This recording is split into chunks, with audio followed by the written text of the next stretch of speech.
বাংলাদেশ জাতীয়তাবাদী দল বোয়ালিয়া ইউনিয়ন শাখা কর্তৃক আয়োজিত কর্মী সমাবেশের সম্মানিত সভাপতি, প্রধান অতিথি হিসেবে উপস্থিত আছেন রাজবাড়ী জেলা বিএনপির প্রতিষ্ঠাতা সাধারণ সম্পাদক, সাবেক সভাপতি, সাবেক সংসদ সদস্য, রাজবাড়ী 2 সদস্য, জাতীয় নির্বাহী কমিটি বিএনপি, বীর মুক্তিযোদ্ধা জনাব নাসিরুল হক সাবু সাহেবের সহোদর এআর মোহাম্মদুল হক রোজেন স্যার, সাবেক আহ্বায়ক পাংশা উপজেলা বিএনপি, সাবেক অধ্যক্ষ পাংশা সরকারি কলেজ। উপস্থিত আছেন বীর মুক্তিযোদ্ধা জনাব আবুল হোসেন খান, সাবেক আহ্বায়ক বালিয়াকান্দি উপজেলা বিএনপি, বারবার নির্বাচিত চেয়ারম্যান ইসলামপুর ইউনিয়ন পরিষদ। উপস্থিত আছেন জাতীয়তাবাদী আইনজীবী ফোরামের সম্মানিত কোষাধ্যক্ষ বিশিষ্ট আইনজীবী অ্যাডভোকেট মোক্তার কবির খান নামজাদা সহ মঞ্চ উপবিষ্ট, আমার সামনে উপবিষ্ট সবাইকে আসসালামু আলাইকুম।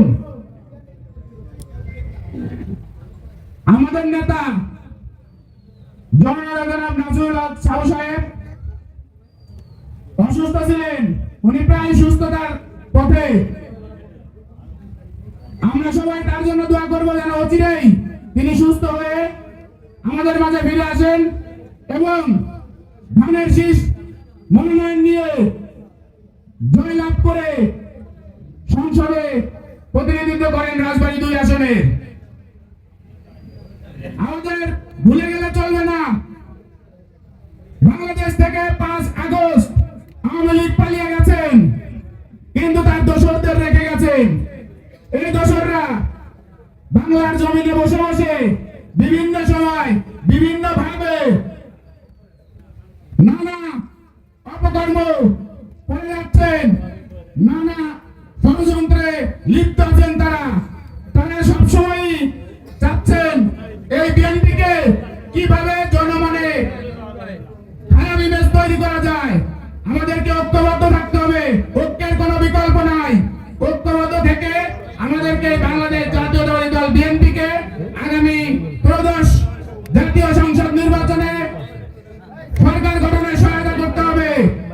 আমি সবশেষে আপসীন দেশনেত্রী বেগম খালেদা জিয়ার সুস্থতা কামনায় এবং আমাদের নেতা জনাব নাসিরুল হক সাবু সাহেবের সুস্থতা কামনায় আপনাদের কাছে দোয়া নিয়ে আমার সংক্ষিপ্ত করে শেষ করছি। বাংলাদেশ জিন্দাবাদ, বাংলাদেশ জাতীয়তাবাদী ছাত্র দল জিন্দাবাদ, শহীদ প্রেসিডেন্ট জিয়াউর রহমান বীর উত্তম অমর হোক, আপসীন দেশনেত্রী বেগম খালেদা জিয়া জিন্দাবাদ, জননন্দিত জননেতা আগামী রাষ্ট্রনায়ক জনাব তারেক রহমান জিন্দাবাদ। জিন্দাবাদ। সকলকে ধন্যবাদ।